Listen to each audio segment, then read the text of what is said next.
नमस्कार दोस्तों, नैनोटेक आयुर्वेद के YouTube मंच से मैं डॉक्टर नमिता कुलश्रेष्ठ MD आयुर्वेद आपका हार्दिक स्वागत एवं अभिनंदन करती हूँ। आज मैं आपको बताऊंगी कि कितना कष्टदायी होता है अगर हमारे परिवार का कोई सदस्य किसी मेडिकल इमरजेंसी से जूझ रहा हो, लड़ रहा हो और उसके इलाज के लिए हम पैसा पानी की तरह बहा रहे हों, लेकिन अगर उसको स्वास्थ्य लाभ मिल जाता है तो बहुत ही अच्छा, लेकिन अगर उसको स्वास्थ्य लाभ नहीं मिलता तो ये बहुत ही कष्टदायी स्थिति होती है।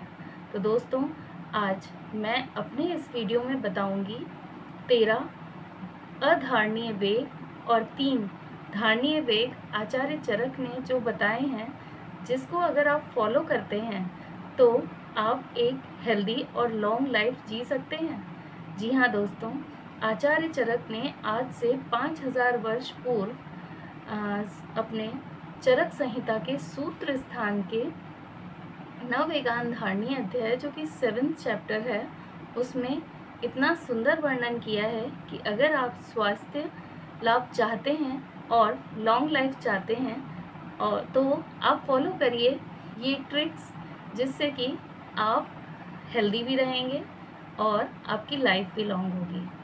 लेकिन शुरू करूं इससे पहले आपसे एक रिक्वेस्ट करना चाहूँगी कि अगर अभी तक आपने मेरा चैनल सब्सक्राइब नहीं किया है तो फटाफट सब्सक्राइब करिए। बेल आइकन को क्लिक करना बिल्कुल मत भूलिएगा, क्योंकि फ्यूचर में आने वाले नोटिफिकेशंस आपको मिलते रहेंगे।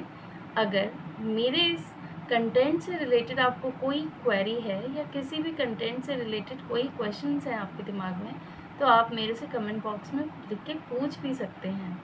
मेरे इस वीडियो को एंड तक ज़रूर देखिएगा, जिससे आपके द्वारा कोई भी जानकारी मिस नहीं हो पाए। तो आचार्य चरक ने इन अधारणीय 13 वेगों के बारे में क्या है कहा है, आइए जानते हैं।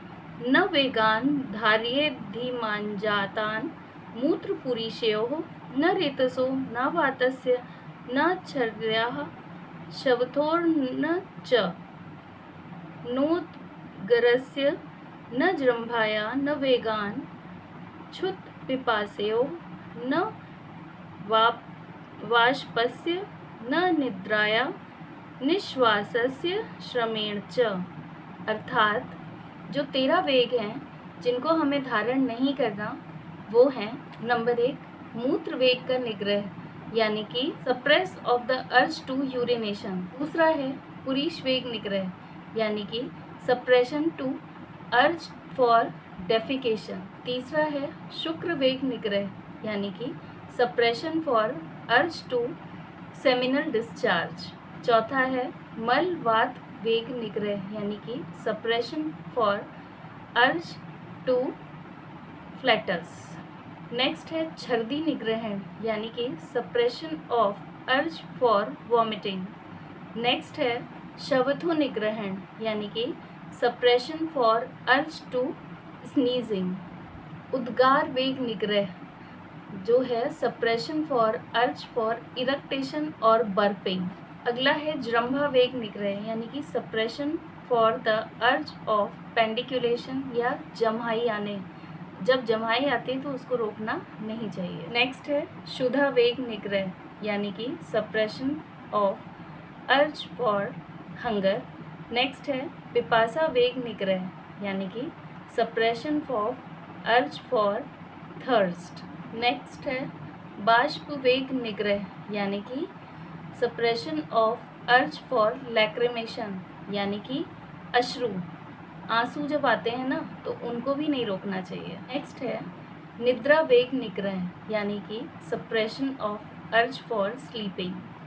लास्ट है श्रम निश्वास वेग निग्रह, यानी कि आफ्टर हैवी एक्सरसाइज या बहुत ही लेबोरियस वर्क करने के बाद अगर आपको सांस फूलने लगता है और हम उसको रोकते हैं तो उसका भी सप्रेशन हमारे शरीर में बीमारियों का कारण हो सकता है। तो दोस्तों, ये तो थे 13 अधारणीय वेग जिसको हमें कभी भी धारण नहीं करना चाहिए। अगर ये वेग उपस्थित हों तो हमें इनको तुरंत ही अपने शरीर से बाहर कर देना चाहिए, त्याग कर देना चाहिए। तो हम लंबे जीवन लंबी आयु को हम खुश प्रसन्न मन से जी सकते हैं। अब मैं बात करूंगी 3 धारणीय वेगों की। जो 3 धारणीय वेग आचार्य चरक ने बताए हैं वो हैं मानसिक वेग, कायिक वेग और वाचिक वेग। आइए जानते हैं कौन। सबसे पहले मानसिक वेग। श्लोक है, लोभ शोक भय क्रोध मान वेगान विधार्येत नैर्लज्य ईर्ष्याति रागाणाम अविद्यांश्च बुद्धिमान।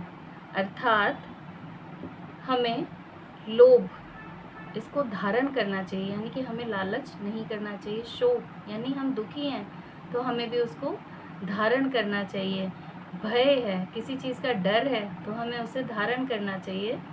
और चौथा है क्रोध, गुस्सा है तो हमें उसको कंट्रोल करना चाहिए। ईर्ष्या यानी कि जेलसी, किसी से जलन नहीं करनी चाहिए। निर्लज्जता यानी कि शेमलेसनेस, ऐसा नहीं होना चाहिए। अहंकार, हमारे अंदर एरोगेंस बिल्कुल नहीं होना चाहिए। अतिराग, किसी से बहुत ज़्यादा बॉन्डिंग नहीं रखनी चाहिए। अभिद्या यानी कि दूसरे के धन को कब्जा करने की इच्छा नहीं होनी चाहिए। तो ये तो थे मानसिक धारणीय वेग, इनको हमें धारण करना चाहिए, इनको हमारे ऊपर हावी नहीं होने देना चाहिए, नहीं तो हम मानसिक रोगी बन सकते हैं। अब हम बात करेंगे कायिक धारणीय वेगों की जो हमें धारण करने चाहिए। तो उसका श्लोक है, देह प्रवृत्तिर्या काचिद विद्यते पर पीड्या स्त्री भोगस्ते हिंसाद्या तस्या वेगान विधार्येत। अर्थात दूसरे को पीड़ा पहुंचाना हमें नहीं चाहिए, पर स्त्री संभोग नहीं करना चाहिए, चोरी नहीं करनी चाहिए, हिंसा नहीं करनी चाहिए। अगर आप ये आइडियली फॉलो करते हैं तो आपको कोई कायिक विकार कभी नहीं होगा। नेक्स्ट है वाचिक, जो धारणीय वेग हैं वो क्या हैं, आइए श्लोक से समझते हैं। परुष्याति मात्रस्य सूचक स्यानृतस्य च वाक्यस्याकाल युक्तस्य धार्येत वेग मुत्थितम। अर्थात अत्यंत कठोर वचन, हमें किसी से बहुत ज़्यादा कड़वा और कठोर वचन नहीं बोलने चाहिए। झूठ हमें नहीं बोलना चाहिए, और ऐसा झूठ जो किसी को ठेस पहुंचाए हमें कभी नहीं बोलना चाहिए। हमें किसी की चुगलखोरी नहीं करनी चाहिए। और चौथा अनटाइमली टॉक, यानी कि बिना समय के हमें कुछ भी बोलना नहीं चाहिए। तो दोस्तों ये तो थे अधारणीय और धारणीय वेग जो आचार्य चरक ने बहुत ही सुंदर तरीके से एक्सप्लेन किया है। तो दोस्तों मेरा ये टॉपिक आपको कैसा लगा मुझे कमेंट बॉक्स में लिख के ज़रूर बताइएगा। आपने इतना अमूल्य समय मुझे दिया उसके लिए आपका बहुत बहुत धन्यवाद।